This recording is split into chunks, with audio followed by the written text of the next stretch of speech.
Captain Vijayakanth அவர்கள் ஆசையாக வளர்த்திருந்த நாய்கள் எல்லாமே கடந்த ஒரு மாதத்தளவில் ரொம்பவே சோகமாக இருக்குது அப்படின்னும் சரியாக சாப்பிடாம ரொம்பவே உடல் இழைச்சு ரொம்ப மோசமான ஒரு நிலையில் இருக்குது அப்படிங்கிறதும் தெரிய வந்திருக்கு.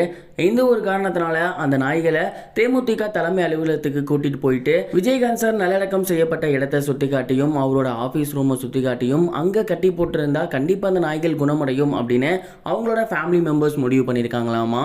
விஜயகாந்த் சார் இறந்து கிட்டத்தட்ட ஒரு மாதம் ஆகுது. ஆரம்ப காலகட்டத்திலேருந்தே அந்த நாய்கள் சரியாக சாப்பிடாம தான் இருந்திருக்கு. சாரோட ஃபோட்டோவை பார்த்துக்கிட்டு வாசலையே பார்த்துட்டு சாரோட வண்டியே சுற்றி சுற்றி வந்திருக்கு.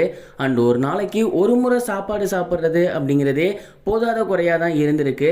அவங்க எவ்வளவோ ஃபோர்ஸ் பண்ணியும் அந்த நாய்க்குட்டிகள் ரொம்பவே கஷ்டப்பட்டு தான் இருந்திருக்கு.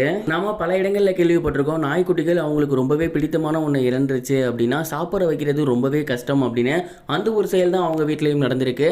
அதனால தான் அவங்க வீட்டில் இருக்கவங்க என்ன முடிவு பண்ணியிருக்காங்கன்னா, நாய்க்குட்டிகளுக்கு மோப்ப சக்தி அப்படிங்கிறது அதிகம். நாம பயன்படுத்திய துணிகள் நாம இருந்த அறை அந்த இடத்துக்குலாம் கூட்டி போனால் நம்மளோட வாசம் அப்படிங்கிறது அங்கே இருக்கும். அந்த ஒரு காரணத்தினால நாம் அங்கே இருக்கோம் அப்படின்னு நினச்சிக்கிட்டு அதுங்களோட பிஹேவியரை அப்படியே சேஞ்ச் பண்ணிக்கும்.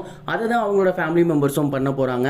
விஜயகாந்த் சார் அடக்கம் செய்யப்பட்ட இடம் மற்றும் அவரோட துணிகள் அவர் இருந்த ரூம் அந்த இடத்தெல்லாம் சுற்றி காட்டி அங்கேயே கட்டி போட்டால் அந்த நாய்களோட பிஹேவியர்ஸ் மாறும், கரெக்டாக சாப்பிடும். அதே போல் சாரை நல்லடக்கம் செய்யப்பட்ட இடமும் அங்கே தான் இருக்குது. அந்த கட்டடத்தை சுற்றி சுற்றி வரும். அந்த கட்டடத்துக்கும் அது ஒரு பாதுகாப்பாக இருக்கும் அப்படிங்கிற ஐடியாவில் அவங்க இருக்காங்க.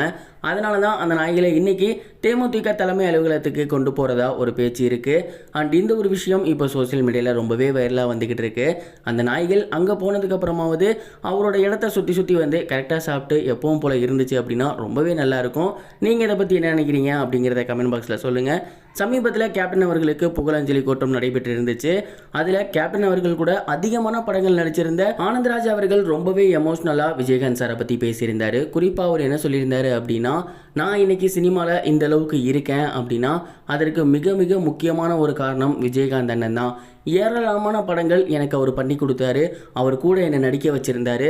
ஒரு கட்டத்தில் நானே அந்த ரோல்லாம் வேணாம் அப்படின்னு இருக்கும் போது கூட நீ பண்ணுடா உனக்கு இது சரியாக வரும் அப்படின்னு சொல்லி எத்தனையோ படங்களில் எனக்கு வாய்ப்பு வாங்கி கொடுத்துருக்காரு. அவர் என்னை கூட்டிகிட்டு சுத்தாத இடமே இல்லை.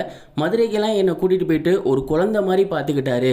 அவரை மாதிரி ஒரு நல்ல மனிதரை பார்க்கவே முடியாது. விஜயகாந்த் அண்ணனுக்கு நடிகர் சங்க தலைவர் ஆகணும் அப்படிங்கிறது கொஞ்சம் கூட விருப்பமே கிடையாது. நாங்கள் ரொம்ப ஃபோர்ஸ் பண்ணி தான் அவர் நடிகர் சங்க தலைவராக மாற்றிருந்தோம். அவர் ரொம்பவே விருப்பம் இல்லாமல் தான் உள்ளேயும் இருந்தார். ஆனால் உள்ளே இருக்க விஷயங்களை தெரிஞ்சுக்கிட்டதுக்கு அப்புறம் மிகப்பெரிய ஒரு இன்வால்மெண்ட்டோட அது மொத்தத்தையும் மாற்றினார். அதுதான் அண்ணனோட பெருமை. அவரோட பெருமை இந்த நடிகர் சங்கம் இருக்கிற வரைக்கும், தமிழ் சினிமா இருக்கிற வரைக்கும் எப்பயுமே மறையவே மறையாது அப்படின்னு ரொம்பவே எமோஷ்னலாக பேசியிருந்தார். இது வரைக்கும் கனெக்டிங் டிவிக்கு சப்ஸ்கிரைப் பண்ணனா மறக்காமல் சப்ஸ்கிரைப் பண்ணிக்கங்க. உடனடி அப்டேட்ஸ் பெறுவதற்கு நோட்டிஃபிகேஷன் பெல்லையும் கிளிக் பண்ணிக்கங்க.